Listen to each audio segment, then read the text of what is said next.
గలుగుతారో అంతా వేసేసుకోండి. మాకు సరిపోతుంది, మేము కొంచెం వేసుకుంటున్నాను, సరిపోతుందండి.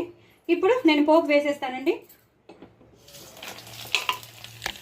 ఆవాలు, జీలకర్ర, ఎండుమిరపకాయలు, ఇంగువ ఎక్కువ వేసుకోండి. ఇంగువ అస్సలు కాంప్రమైజ్ అవ్వద్దు. ఎక్కువ ఇంగువ పోపు వాసన ఉంటేనే బాగుంటుంది. అలాగే నేను చాలాసార్లు మీకు చెప్పాను, కారం, ఎండు కారం అనేది వేసేసుకుని ఇలా ఒక్కసారి ఇలా అనేస్తే ఆ ఫ్లేవర్ అంతా, ఆ ఇంగు ఫ్లేవర్ అంతా ఆ కారానికి, ఆ పోపుకి పట్టేసి ఇప్పుడు మనం దీన్ని ఈ సాంబార్లోకి ట్రాన్స్ఫార్మ్ చేసేసుకోవాలండి.